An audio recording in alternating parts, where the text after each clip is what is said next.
asoosama yeroo tokko tolaa fi caalii turani. Jarris wal kaadhimatanii haadha manaatii fi abbaa manaa ta'anii wajjin jiraachuu eegalani. Baadiyyaa jiraatu qonnaan bulaadha. Osumaa jedhanuu ilma argatani. Maqaa isaa Boonaa moggaasanii fi yeroo umriin isaa mana barnootaa gayutti mana barnootaa galchanii barsiifachuu eegalani. Osumaa akkasitti jiraachaa jiranuu ammas intala argatani. Intala argatanii maqaa ishee Sooretti moggaasanii fi yeroo umriin ishee mana barumsaa gayutti mana barumsaa galfatanii ilmaan isaanii barsiifachaa qoteen bulaa waan ta'aniif qonnaa fi qotaa maatii gammachuu guddaa qabu ta'anii jiraachuu itti fufani. Abbaan isaanii nama beekamaadha. Jaarsummaattis waa hedduutti namni hedduu jaalata. Abbaa gaarii qabaachuun waa hedduuf nama fayyada. Maatiin kun gammachuun isaanii hanganan jedhamu hedduu gammachuu qaban. Akkasumatti osoo jiraatanuu Soorettii fi Boonaanis barumsaan ciccimoodha. Maatii ofii duukaa gammachuudhaan osoo jiraatanuu gaafa Boonaan umrii waggaa 15 Soorettiin umrii waggaa 10 turani. Barumsa ofii osoo baratanuu maatii ofiitii ergamaa waan maatiin ofii gorse jalaa dhagayaa jiruu gammachuu jiraachuu itti fufani. Gaaf tokko maatiin gammachuu guddaa qabu sun akka carraa gaddi mana isaaniitti dhufe. Gaddi mana isaaniitti dhufe kun abbaa isaanii akkam jaalatan. Namni biyya sanaa hundi jaalatu kabaju san jalaa boqate. Gaaf kana maatiin hundi hedduu gaddani. Manni isaanii gammachuu qabu sun gaddatti jijjiirame.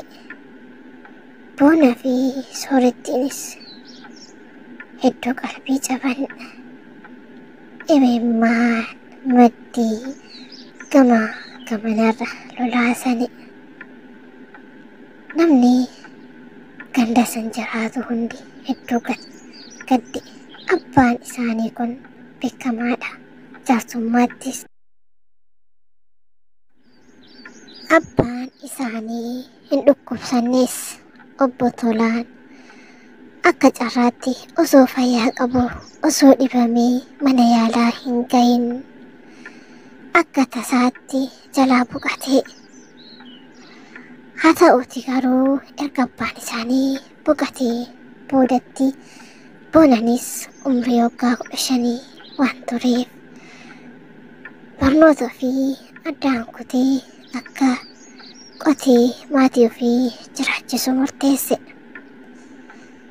Haati Boonaa fi Soorettiinis waan godhanii qabaniitii hayyee jedhanii barumsa keessaa bayus Boonaan ganaa umriin isaa daa'ima waan ta'eef hedduu qotee hin danda'u. Harmeen isaanii akka dhiiratti qotiyyoo saqaltee duuka deemtee qonna.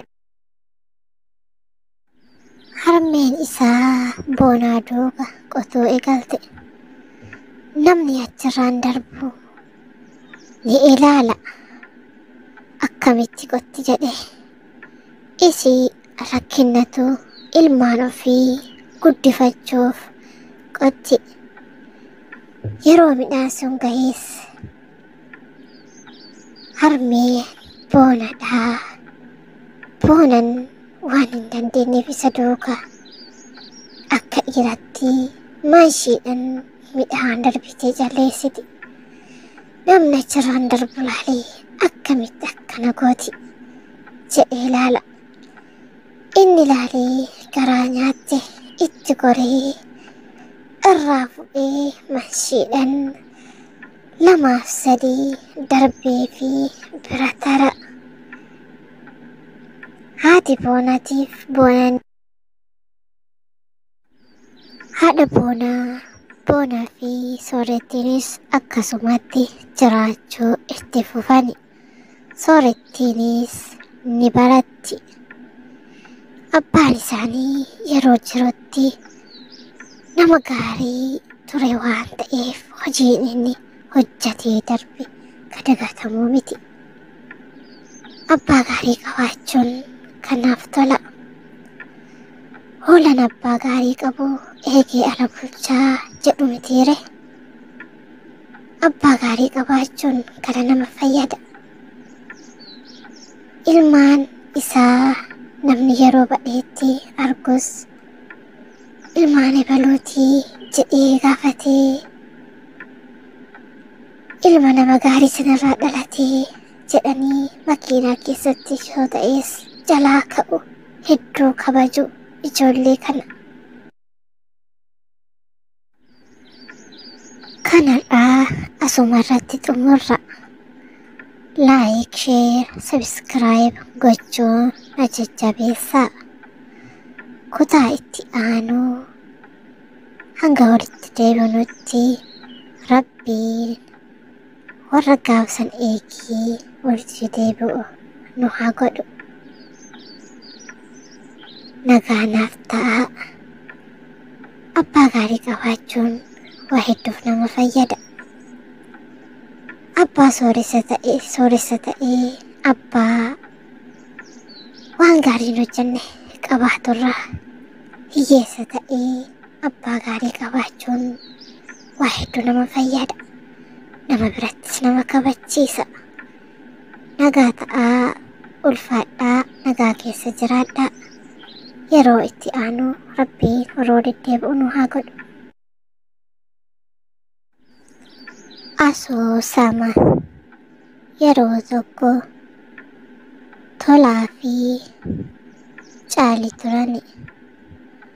Jarris wal kaadhimatanii haadha manaatii fi abbaa manaa ta'anii wajjin jiraachuu eegalani.